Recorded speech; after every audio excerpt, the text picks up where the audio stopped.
Bonsoir à ceux qui regardent cette vidéo. Voilà, je voulais vous parler d'un tout petit détail finalement, une petite question, qui est l'anneau brisé sur les leurres pour la pêche. À quoi ça sert un anneau brisé? Ça a l'air une question bête, mais j'ai vu sur internet pas mal de choses curieuses, bizarres, même des gens qui expliquaient un peu à l'envers, qui donnaient des conseils qui allaient à contresens du bon sens justement. Donc je voudrais rétablir les choses, ça peut peut-être aider quelques personnes, mais bon, la plupart savent ce qu'il en est d'un anneau brisé. Mais peut-être pas tout le monde. On va voir ça. Alors lorsque l'on achète un leurre, quel qu'il soit, là j'ai pris des gros leurres pour qu'on les voit bien,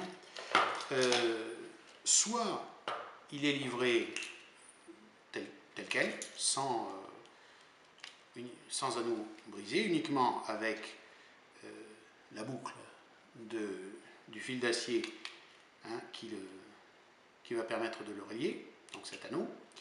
Soit, en plus, on a plus de l'anneau, on a un anneau brisé, comme celui-ci. Bon. Alors, à partir de ce moment-là, qu'est-ce qu'on fait avec cet anneau? Est-ce qu'on en a besoin ou pas? On pourrait penser que non, puisque sur certains leurres, il n'existe pas. Donc comment est-ce qu'on va relier notre leurre? Alors, il y a plusieurs méthodes, naturellement, pour relier son leurre. Ce qu'il faut savoir déjà, a priori, c'est qu'un anneau brisé, ça ne s'ouvre pas avec un couteau ni avec les ongles. Ça, c'est bon pour finir à l'hôpital. Ça s'ouvre avec une pince à anneau brisé. Alors, il en existe de plusieurs sortes. Moi, j'en dois en avoir 4 ou 5.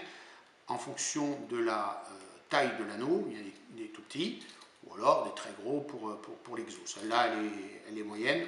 C'est une pince qui permet aussi de sliver, bon, de pincer normalement, et de couper également. Donc l'anneau brisé, on utilise le petit bec qui est à l'extrémité pour venir écarter cette partie, et ensuite, naturellement, ça va pouvoir coulisser, et on va pouvoir le sortir ou y rentrer autre chose.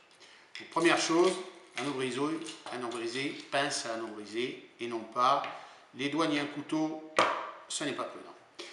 Alors qu'est-ce qu'on fait avec cet anneau brisé?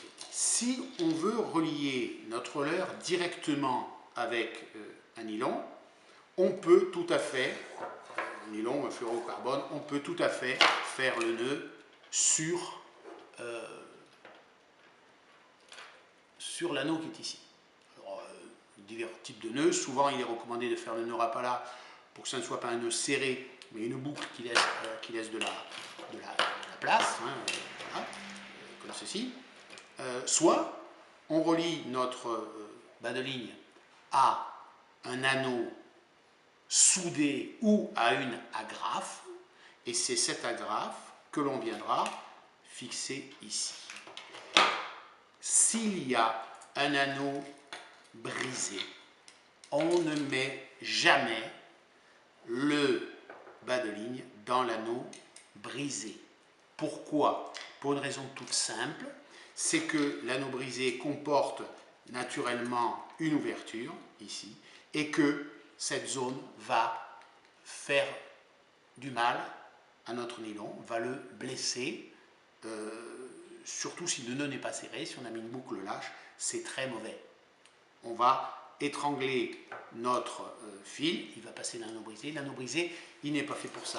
L'anneau brisé, c'est métal contre métal. Avec de la tresse, c'est encore pire. La tresse, à tous les coups, elle va rentrer dans l'anneau brisé.